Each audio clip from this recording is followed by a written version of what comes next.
Hello everyone, this is Miriam Perez and I am super excited to be back here with another video tutorial.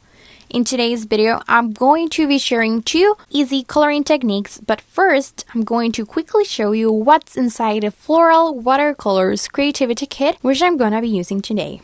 Okay, so first up we have the exclusive Floral Watercolors Creativity Kit Inspiration Guide. Next we have the beautiful Floral Spring Stamp Set and also the coordinating die. Then we have the envelope stickers, the Antique Gold Metallic Ink Spray, up next the embossing ink, the Altenew Pure White Crisp Embossing Powder, and last but not least, the Watercolor 36 pan set, which is everyone's favorite, right? Okay, so now that we have seen what's inside this kit, let's move on to our first technique.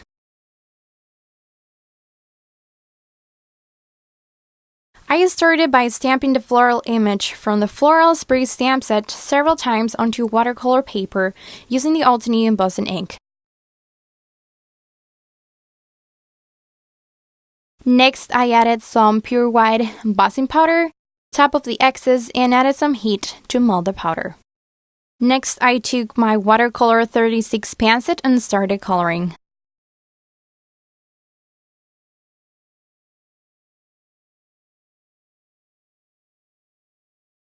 The way I colored the images was by adding different layers of color.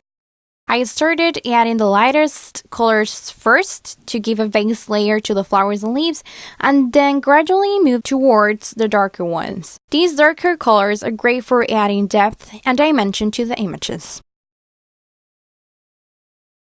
In case you were wondering, here are the colors I used. For the little flowers, I used Pink Diamond, Puffy Heart, and Purple Wine. For the leaves, Bamboo, Forest Glades, Fray Leafed, and Evergreen. And for the stem, Paper Bag and Espresso. Okay, so now I'm gonna leave you with some music and I'll be back soon.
Once I finished coloring, I took the coordinating die and cut off the image.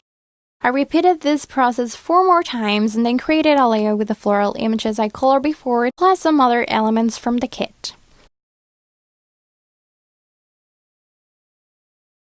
Okay, now let's move on to our second technique.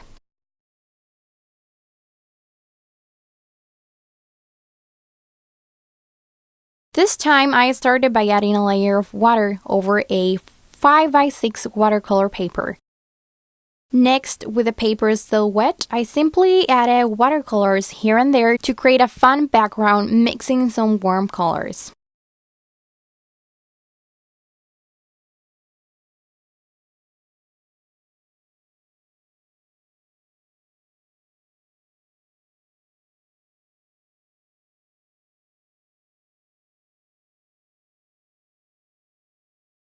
Once the background was dry, I stamped the same floral image from my first technique once again and heat embossed it as well.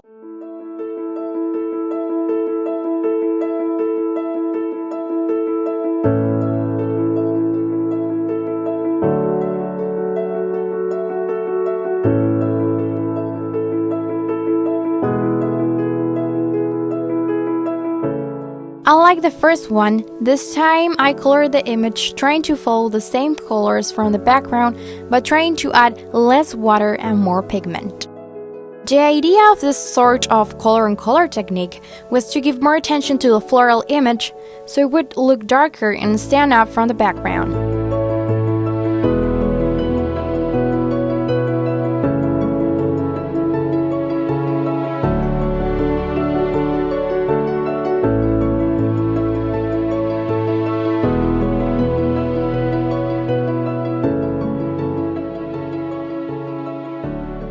Once I finished coloring, I cut the piece at 4 by 5¼ inches and mounted it onto an A2 size top folding card, added a sentiment along with some enamel dots in sequence, and created a super fun card.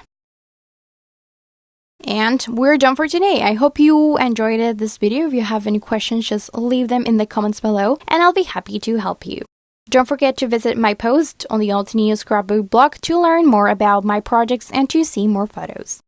Also, be sure to hit the subscribe button down below and ring the little bell so you don't miss any new videos. Thank you so much for watching this video. I hope you have a wonderful day. Bye!